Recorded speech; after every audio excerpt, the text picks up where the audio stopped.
मित्रांनो नमस्कार. ॲडव्होकेट प्रवीण वाघ या यूट्यूब चॅनलवरती आपल्या सर्वांचे स्वागत आहे. तर मित्रांनो, आज आपण BNSS म्हणजेच की भारतीय नागरिक सुरक्षा संहितेमधील कलम 179 आणि 180 पाहणार आहोत. म्हणजेच की हे जुने कलम हे 160 आणि 161 CRPC सांगत होते. तर मित्रांनो, कलम 179 हे police officers power to require the attendance of witnesses.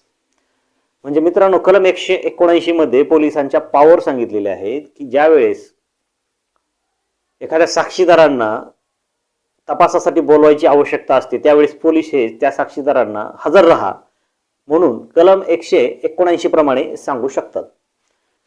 तर त्यामध्ये कोणत्या प्रकारच्या साक्षीदारांना बोलवलं जाऊ शकतं हे आपण थोडक्यात आज पाहूयात.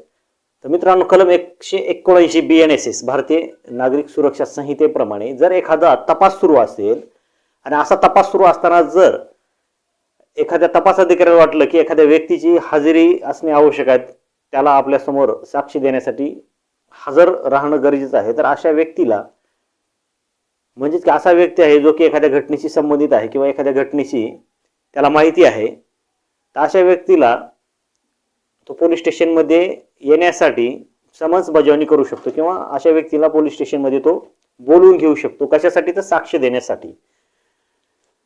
तर मित्रांनो, यामध्ये अशा प्रकारच्या व्यक्तीला बोलवल्यानंतर शाल शब्द वापरलेला आहे. म्हणजे अशा व्यक्तीला पोलिसांनी बोलवल्यानंतर पोलीस स्टेशनला येणे हे बंधनकारक आहे, यावंच लागेल.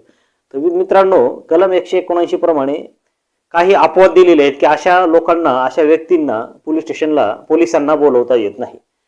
तर त्यामध्ये प्रामुख्याने जो एखादा लहान बालक आहे जो की 15 वर्षापेक्षा कमी वयाचा आहे, तसेच एखादा ज्येष्ठ नागरिक आहे जो की 60 वर्षापेक्षा जास्त वयाचा आहे, तसेच एखादी महिला आहे, तसेच एखादा विकलांग आहे, मेंटली डिस्टर्ब एखादा व्यक्ती आहे किंवा एखादा वेडा व्यक्ती आहे, तर अशा लोकांना पोलीस स्टेशनला बोलवता येत नाही.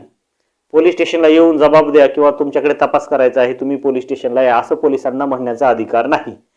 कलम 179 प्रमाणे अशा बालकास, अशा ज्येष्ठ नागरिकास, अशा महिलेस किंवा अशा विकलांग किंवा अशा एखाद्या मेंटली डिस्टर्ब किंवा अशा व्यक्तीस पोलीस स्टेशनला तपासासाठी बोलवू शकत नाहीत. त्यामध्ये एक अपवाद आहे. जर ती व्यक्ती स्वतःहून येणार असेल तर त्यावेळेस अशा प्रकारे तिथे बोलवून जबाब घेतला जाऊ शकतो. परंतु पोलीस एखाद्या व्यक्तीला तिथे यावंच लागेल असे म्हणू शकत नाहीत. जर तो व्यक्ती आला नाही तर पोलिसांना त्या ठिकाणी जाऊन त्या बालकाची, त्या ज्येष्ठ नागरिकाची, त्या महिलेची, तशीच त्या एखाद्या वेडसर किंवा एखाद्या मानसिकदृष्ट्या कमकुवत असलेल्या व्यक्तीची तिथे जाऊन, शारीरिक मानसिकदृष्ट्या कमकुवत असलेल्या व्यक्ती तिथे जाऊन जबाब नोंद करावा लागेल. तर मित्रांनो, त्याचे पुढील कलम आहे 180 BNSS. तर BNSS चे कलम 180 हे सांगते की examination of witnesses by police. म्हणजे की पोलिसांकडून साक्षीदारांची तपासणी. मग ज्यावेळेस पोलीस साक्षीदारांना तपासणीसाठी बोलवतात, म्हणजे की एखादा तपास करण्यासंदर्भात बोलवतात, एखादा तपास टिपण घेण्याच्या संदर्भाने बोलवतात किंवा एखाद्या गुन्ह्याची चौकशी करण्याच्या संदर्भाने बोलवतात, तर त्यावेळेस पोलीस हे तुमचे तोंडी तपासणी घेऊ शकतात, तोंडी तुमच्याकडून माहिती ती घेऊ शकतात. त्याचसोबत असा व्यक्ती जो कोणी पोलिसांसमोर आलेला आहे साक्षी देण्यासाठी किंवा तपास टिप्पण देण्यासाठी, अशा व्यक्तीनं 100% खरं सांगितलं पाहिजे, हे पण कायद्यात सांगितलेलं आहे. अशा व्यक्तीनं खोटी माहिती देता कामा नये. मग अशा प्रकारची दिलेली माहिती ही पोलीस तोंडी घेऊ शकतात किंवा ती लेखी स्वरूपात सुद्धा रेकॉर्ड करू शकतात.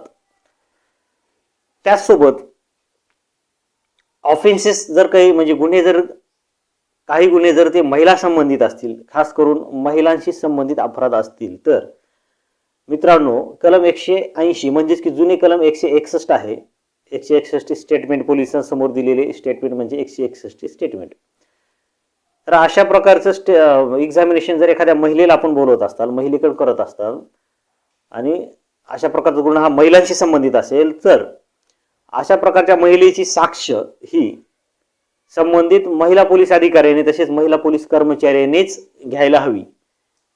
म्हणजे तिचे स्टेटमेंट हे महिला पोलीस अधिकारी, महिला पोलीस कर्मचाऱ्यानेच रेकॉर्ड करावे असे कायद्यातील कलम 180 मध्ये सांगितलेले आहे.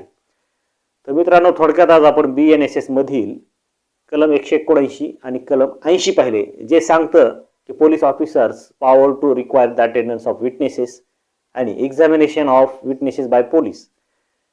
म्हणजेच की पोलीस अधिकाऱ्यांची पॉवर सांगितलेले यामध्ये की एखाद्या साक्षीदाराला एखाद्या ठिकाणी हजर राहा म्हणून ते समन्स काढू शकतात, बोलवू शकतात. तसेच एखाद्या साक्षीदारांची तोंडी अथवा लेखी एक्झामिनेशन म्हणजे त्याची पडताळणी घेऊ शकतात, तपास करू शकतात. हे थोडक्यात या कलमामध्ये सांगितलेलं आहे.